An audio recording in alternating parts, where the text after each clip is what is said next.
Messages nyingi nnyo zenfunye mu baana ab'obuwala oba abakyala ng'oli ayagala kumanya engeri gy'ayinza okubeera nga akozesaamu akalira k'omwana. Kubanga bwe njogera bwe nti kitegeeza nti olina omwana gw'oli naye yasembayo. Kati omwana oyo toyagala kubeera nga omusajja oyo ayenda ebbali. Kitegeeza akalira k'ogenda okukozesa ku mwana we asembayo. Bw'oba okalina kajja kukolera bulungi. Bw'oba ogamba nti olina akalira k'omwana wo gw'osembyeyo okuzaala, wuliriza bino era bikole. Oyagala kukozesa kalira kubeera nga omusajja oyo tayenda bbali, okubeera nga omusajja oyo tataayaaya, okubeera nga omusajja oyo taliraana muntu mulala yenna yenna okuleka ggwe maama w'abaana bo oba maama w'omwana oyo gw'osembyeyo okuzaala. Tega bulungi nnyo amatu obeere ng'owulira ngenda kubeera nga nkulaga. Ogenda kukwata bulungi nnyo akalira kano nga bw'okalaba. Bw'onookakwata tosikipingamu yadde n'ekintu n'ekimu, buli kimu kikole nga bwe nkikugambye. Kakwate kateeke mu nkwawa mu left. Bw'omaliriza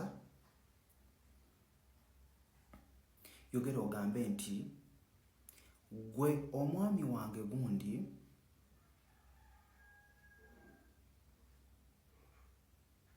nze omwagalwa wo gundi gwe wazaalamu omwana wo gundi. Okuva n'olunaku olwaleero nkusibidde wano.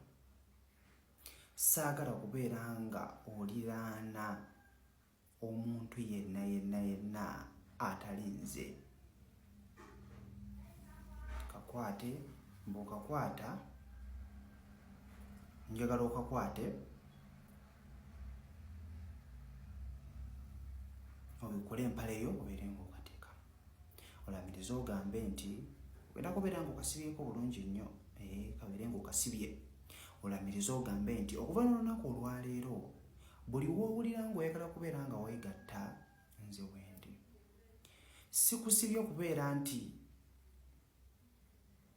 obulwa emikisa gy'okufuna ssente. Sikusibye okubeera nti nsibye empewo z'ewammwe, lubaale w'ewammwe, wabula nkusibye kutaayaaya bbali.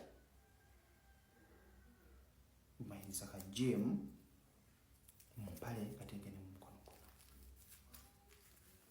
Olamiriza ogambe nti nyongera okukusiba obeere nga toliraana mukazi mulala yenna, mpozzi nze maama w'omwana wo oba maama w'abaana bo. Bwe kinaggwa sipeera ejja kubanga ewedde. Akajira ku kakwate okazeeyo gy'okatereka kabeereyo onombuulira. Tajja kubeera ng'aliraana muntu mulala yenna yenna yenna. Tajja kwesembereza muntu mulala yenna yenna yenna. Ojja kubeera omutangidde. Kojja ntambye Ssemuto, bw'oba ng'olina ky'obuuza wendi okubeera nga nkuddaabulula, okubeera nga nkukansolinga. Tobeera na bizibu nga bikutuddeko weebuuza nyinza kubeera nga noonya muntu ki ayinza okusirikira ebyama byange, ayinza okubeera nga nzidaabulula, ayinza okunzijja mu mbeera gye ndimu. Ebiseera ebisinga obeera mu mbeera gy'olimu naye n'onoonya omuntu gw'ogamba ekigambo akuwa ku budde nga tomulina. Kaakati yenze. So kyonna ky'obuuza onoonya ku WhatsApp namba yange 0703 135 938. Mwabagenda mu TikTok onotayipingayo ennamba, nze siina budde bwa TikTok comments. Ekyo nkikugamba kubanga mbeera busy.